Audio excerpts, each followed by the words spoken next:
엄마 주방 카운터에서 그냥 먹으면 안 돼? 아들이 작은 목소리로 말했습니다. 제 눈은 차마 못 보고 바닥만 바라보더군요. 거실 식탁 위에는 1인분에 8만 원이나 하는 한우 코스 요리가 가득 차려져 있었습니다. 하얀 테이블보 위에는 고급 식기와 반짝이는 샴페인 잔까지 놓여 있었죠. 그 자리에는 사돈댁 식구들과 아들 내외와 손주까지 5명이 화사하게 앉아 있었습니다. 그런데 제 자리만 없었습니다. 식탁에는 5자리만 있었지만 의자 하나만 더 놓으면 6명도 충분히 앉을 수 있는 공간이었습니다. 그런데 제 의자만 쏙 치워져 있었던 겁니다. 식탁이 좀 좁아서 그러니까 엄마는 주방에서 먹어도 되지? 말이 끝나기도 전에 저는 이미 주방으로 밀려나 있었습니다. 주방 카운터 위에는 어제 먹다 남은 밥과 식어버린 된장국, 누가 먹다 남긴 조림 몇 점이 전부였습니다. 그것도 의자 하나 없이 서서 먹어야 했습니다. 차가운 바닥에 서서 밥을 입에 밀어넣고 있는데 거실에서 사돈 어른 목소리가 들리더군요. 어머, 고기 너무 좋다. 아들이 정말 효자네. 그러자 아들이 웃으며 대답했습니다. 아이고 장모님, 저희가 늘 신세 지는데 이 정도는 당연하죠. 그 목소리가 귓가에 꽂히는 순간 마음속 깊은 곳에서 뭔가가 딱 하고 부러지는 소리가 났습니다. 차가운 밥을 내려다보며 생각했습니다. 아내가 이 집에서 투명 인간이구나. 저는 올해 67입니다. 지역 신협에서 38년 동안 대출 심사역으로 일하며 살았습니다. 사람들의 눈물 섞인 사연을 숱하게 들어도 결정할 때는 결국 숫자로 판단해야 하는 일이었죠. 감정은 빼고 데이터로만 정리하는 것. 그게 제 평생의 습관이었습니다.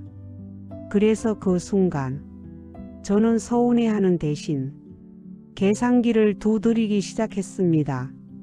그동안 아들에게 해준 것들, 대학 등록금, 생활비, 결혼비용, 신혼여행비, 집 살 때 보태준 돈, 차 살 때 보태준 돈, 아이들 태어날 때 준 돈까지, 그리고 퇴직하고 나서도 일주일에 4번씩 아들 집에 가서 밥하고 청소하고 아이들을 봐준 제 시간과 체력, 머릿속 장부를 덮었습니다. 투자금 약 5억, 회수 가능성 0%, 채무자, 성의 없음. 결론은 하나였습니다. 부실채권, 즉시 회수 조치 필요. 재밌는 건 제가 웃고 있으니까 그들 중 누구도 제 속을 몰랐다는 겁니다.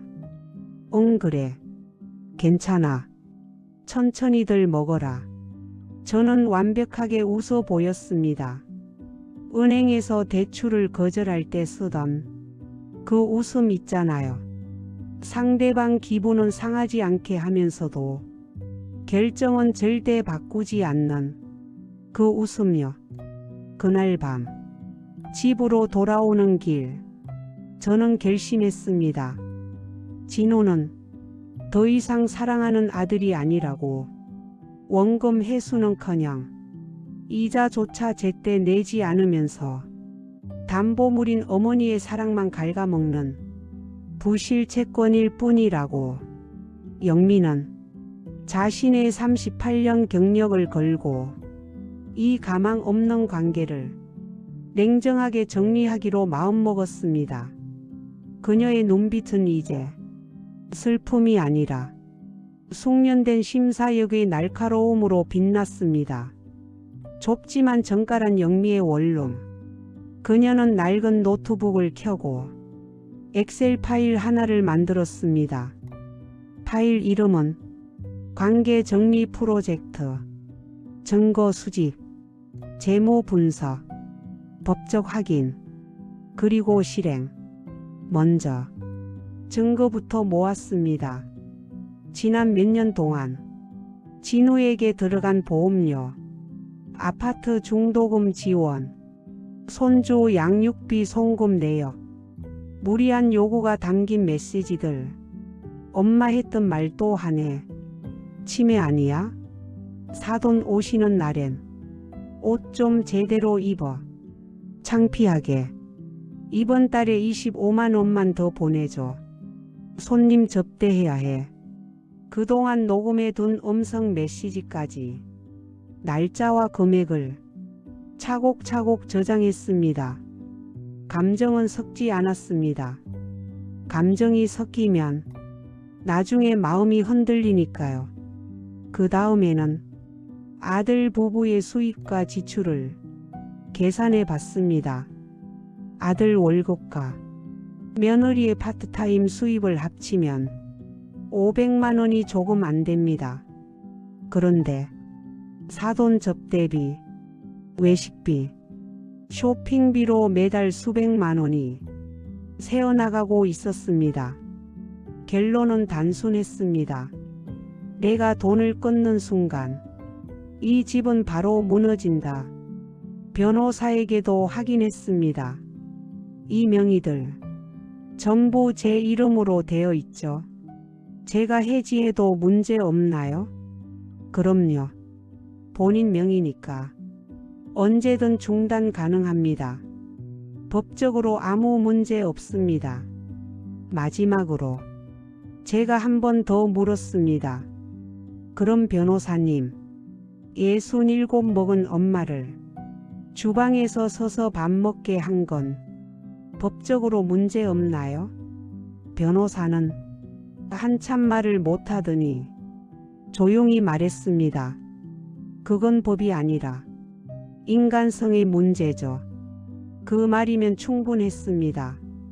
저는 날짜를 잡았습니다.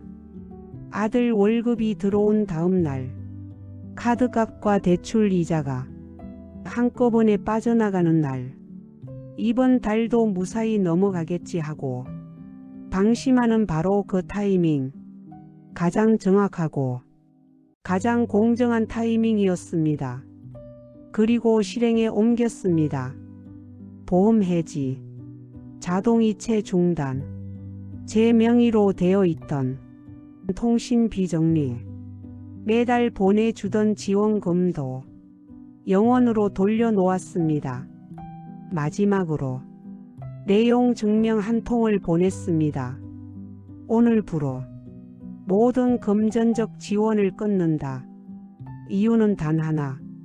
너희가 나를 주방에 세워둔 채 밥을 먹게 한 그날 때문이다. 휴대폰 번호도 바꿨습니다. 그 집에서 완전히 발을 뺀 겁니다. 며칠 뒤부터 난리가 났을 겁니다. 처음에는 화를 냈겠죠. 그러다 협박을 하고 결국에는 울면서 빌었을 겁니다. 하지만 저는 새 번호로 걸려오는 모르는 전화는 일절 받지 않았습니다. 그러다 얼마 전 딱 한 번 전화를 받았습니다. 엄마 맞아? 아들이 울고 있더군요. 매일 꿈에 나와.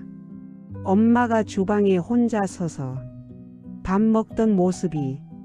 저는 잠시 아무 말도 하지 않았습니다. 그리고 딱 한마디 했습니다. 너도 이제 알아야지. 사람 대접 못 받는 게 어떤 기분인지, 자기 자리가 없다는 게 무슨 뜻인지. 그리고 덧붙였습니다. 일주일 뒤에 다시 전화해. 그동안 말로만 미안하다고 하지 말고 내 삶으로 증명해봐. 그 뒤로 그들이 정말 변했는지 아닌지는 중요하지 않습니다. 하나 확실한 건 제 인생에서 제 자리는 이제 제가 만든다는 겁니다. 명절 상이든 비싼 고깃집이든 그 자리에 제 의자가 없다면 저는 앉지 않을 겁니다. 그건 가족이 아니라 그냥 저를 이용하는 것뿐이니까요.